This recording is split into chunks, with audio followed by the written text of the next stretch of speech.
Solidaritas Hakim Indonesia. Dalam hal ini saya sendiri sebagai koordinator, sebelah kanan saya Pak Yusran, koordinator juga.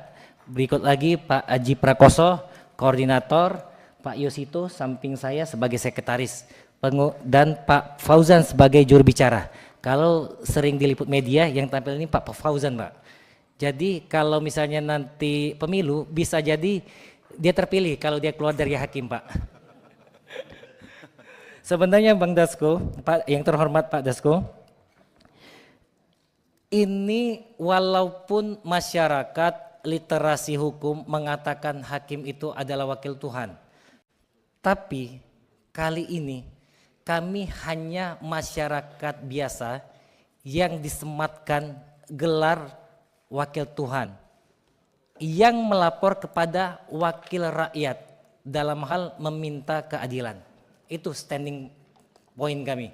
Wakil Tuhan meminta keadilan kepada wakil rakyat. Keadilan seperti apa?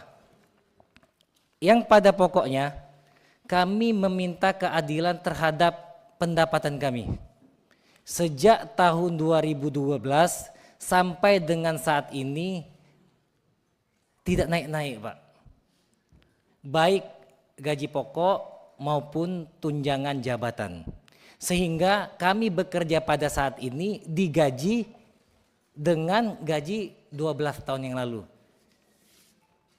Menurut pendapat kami, ini sangat menzalimin kami.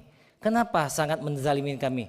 Bahkan pada tahun 94, pada saat pemerintahan di masa Pak Soeharto, gaji hakim itu statusnya masih PNS.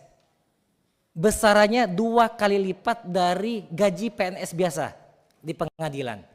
Tapi saat ini gaji kami dilampauin oleh jabatan-jabatan tertentu PNS di Satker kami. Itu sangat mengecewakan bagi kami. Kenapa? Kami meminta supaya diberikan pendapatan yang layak, yang adil. Karena anggota DPR sendiri memberikan kami kewenangan yang besar. Kewenangan seperti apa? Menegakkan hukum dan keadilan.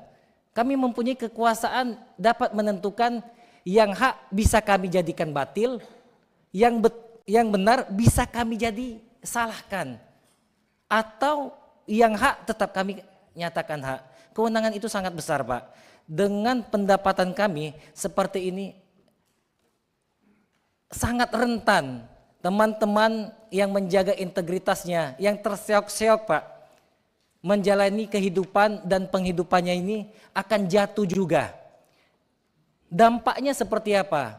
Konstituen-konstituen Bapak yang mencari keadilan nanti akan susah, apalagi yang berhadapannya itu dengan the have versus the poor, atau the state versus the people.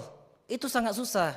Dengan kelemahan-kelemahan hakim tentu the have pasti lebih diuntungkan, the state pasti diuntungkan, the people and the poor pasti yang dikalahkan. Bukan pasti ya Pak ya, kebanyakan seperti itu. Itu sangat rentan. Kami tidak mau supaya keadilan tetap tegak di muka bumi Indonesia. Kami minta Pak agar kesejahteraan kami diperhatikan. Kami tidak minta tinggi-tinggi seperti komisaris Pertamina, tidak Pak. Seperti direktur utama Mandiri, enggak minta Pak. Untuk sejahtera kami, kelayakan hidup. Gaji kami saat ini itu bisa jadi kayak uang jajan Rafathar 3 hari. Rafathar itu anak selebgram, anak artis Raffi Ahmad. Bisa jadi seperti itu. Sedangkan kami punya tanggungan anak istri, belum lagi punya tanggungan orang tua dan lain sebagainya. Masalah pendapatan kami itu di sana. Belum lagi masalah keamanan, Pak. Sebagai pemberitahuan, mungkin Pak Dekgam mengetahui peristiwa ini. Dulu di Aceh, Pak, salah satu di Aceh, teman-teman kami itu mengadili, Pak. Mengadili perkara tentang pembunuhan, Pak. Pembunuhan. Yang melibatkan orang yang mempunyai kekuasaan di sana. Lalu terdakwa itu disinyalir ya Pak ya, dengan orang yang diutusnya datang ke rumah hakim untuk bertemu dengan anak istri hakim. Pasti Pak Degam nanti dikasih tahu. Seperti apa? Kami nggak punya keamanan, anak istri kami terancam jiwanya Pak. Sedangkan hakim sendiri Pak, dengan penghasilan, anggap saja penghasilan hakim itu baru diangkat jadi hakim itu kira-kira 12 juta dengan tunjangan jabatan 8,5 juta dengan gaji pokok berkisar 3 jutaan. Setengahnya sudah kami kasih kepada istri Pak, untuk biaya sekolah anak, untuk biaya makan sehari-hari. Setengah lagi kami pegang berkisar 6-7 juta. Kalau kami pakai motor Pak, rentan sekali, diserempet sedikit oleh pihak, kami bisa celaka, bisa mati konyol. Setidaknya kami ngambil kredit mobil. Mobil nggak perlu mahal-mahal, mobil yang 100 juta saja atau paling mahal 200 juta. Avanza, Xenia, Aigia, Ayla. Kami bayar DP dari 6 juta atau 7 juta itu dipotong, bayar cicilan per bulan 2,5 sampai 3 juta.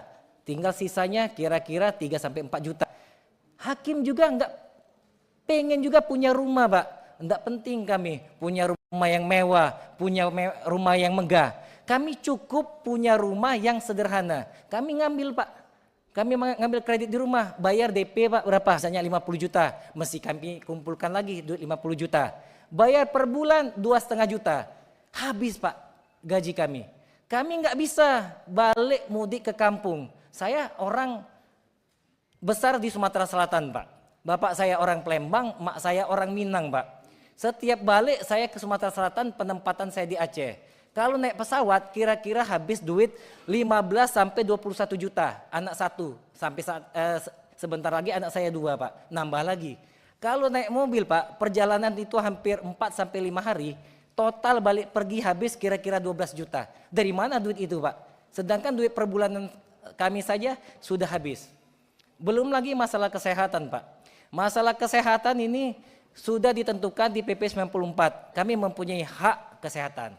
Hanya saja belum maksimal. Hampir tidak berbeda dengan BPJS Pak. Kami dikasih asuransi Pak. Asuransi pas kami ke rumah sakit diperiksa dokternya. Pak Rangga nanti obat paten ya. Saya lihat kartu Pak Rangga ini gold gitu kan, bisa obat paten. Pas diperiksa sama dokternya ternyata kartu saya itu hanya bisa dirembes pakai obat generik Pak. Sama dengan rakyat biasa. Nggak ada bedanya. Ngapain kami harus dapat asuransi itu? Mending asuransi itu masuk rekening. Buat beli susu anak saya Pak. Ya kami tetap pakai BPJS saja. Nah itu. Belum lagi fasilitas Pak di internal kami. Nomenklatur kami berbeda dengan APH lain. APH lain mempunyai nomenklatur sendiri, tapi nomenklatur kami sebagai pejabat negara di Undang-Undang ASN maupun Undang-Undang Kehakiman hampir sama dengan Pak Cucun, hampir sama dengan Pak Wayan, hampir sama dengan Pak Bupati, dengan Pak Gubernur. Tapi Pak, kami tidak punya mobil dinas. Diprioritaskan mobil dinas di kantor kami itu siapa Pak? Pimpinan, ketua, wakil. Habis itu panitra sekretaris. Sedangkan panitra sekretaris itu tidak ada nomenklatur sebagai pejabat negara, hanya PNS. Bayangkan saja Pak, hakim teman saya Pak, ada yang naik sepeda Pak, naik motor. Sedangkan panitra dan sekretarisnya naik mobil. Bagaimana? Kami tidak iri Pak. Kami pengennya kalau bisa semua pegawai pengadilan itu termasuk yang pegawai administrasinya dapat mobil semua. Pengennya kami seperti itu. Tapi jangan timpang, yang ini dapat kami nggak dapat Pak. Nah, kegundahan, kegelisahan kami itu rasanya mendapat angin segar, mendapat air seperti di padang pasir yang gersang itu Pak, mendengar pidatonya Presiden terpilih, Pak Prabowo Subianto. Kalau tidak salah itu disampaikan di Muhammadiyah. Pak Prabowo mengatakan, negara yang kuat, negara yang maju, harus hakimnya itu sejahtera. Dia mencontohkan dengan 2 negara. Satu dia contohkan dengan negara Amerika Serikat dan Inggris. Di Amerika, di Inggris bahkan ketua Mahkamah Agungnya, Supreme Court-nya Pak, fasilitas dan rumahnya melampaui Prime Ministernya, melampaui presidennya. Kenapa? Supaya dia tidak bisa diintervensi. Supaya dia apa? Tidak bisa gampang jatuh dengan tawaran-tawaran dolar ditawarkan oleh para pihak supaya integritas terjaga dan amanah dari bapak-bapak ini agar kami menegakkan hukum dan keadilan itu tercapai. Nyatanya Pak, nyatanya di kementerian-kementerian lain mungkin saja saat ini sudah berubah. Pandangan mereka memandang hakim itu bukan pejabat negara, sama dengan pegawai kelurahan. Tanpa saya mendiskreditkan pegawai kelurahan. Pegawai kelurahan itu mulia, PNS juga bagus. Tapi statusnya beda, kami pejabat negara. Disamakan dengan PNS biasa. Bayangkan saja Pak Dasko, Pak Adis Kadir, Pak Cucun, Bapak pimpinan DPR, pejabat negara status. Tapi ada pegawai sekretariat yang take home pay-nya melampaui Bapak. Bagaimana perasaan Bapak? Itu yang terjadi Pak. Dampak dari hal itu semua Pak, banyak hakim Pak, bukan banyak, ada yang mutasi ke instansi lain. Ada juga yang berhenti jadi hakim, kembali lagi jadi pengacara. Ada juga apa? Akhirnya pisah dengan istrinya. Kenapa? Karena suatu hal dan keadaan dia tidak bisa nyatu tinggal dengan istrinya. Kalau dia gunakan gajinya untuk bolak-balik ke luar kota, bakal habis Pak. Akhirnya pisah. Hal-hal seperti itulah Pak yang kami hadapin. Nanti jelasnya teman-teman kami akan paparkan apa yang mereka alamin. Nah, untuk itu kami mohon kepada bapak-bapak sekalian, kepada wakil rakyat. Kami mohon, kami sebagai wakil Tuhan ini untuk diperjuangkan haknya. Kemana lagi Pak? Kami mencari keadilan. Ini bukan langsung atau ujuk-ujuk kami ke sini. Kami sudah memperjuangkan ini bertahun-tahun. Dari senior-senior kami Pak, dari eksponen. Dulu hakim progresif. Kami sudah memperjuangkan, baik di internal maupun di eksternal. Rasa-rasanya itu Pak, rasa-rasanya itu seperti gayung tak bersambut. Pada saat kami kontak Bang Habibur Rahman, Bang Habib, tolong Bang, kami rencanakan untuk ketemu Komisi 3, yang bersurat ke kami Bang Sufmi Ahmad Dasko, Profesor Insinyur Haji Ahmad Sufmi Dasko. Kami sangat senang. Kenapa?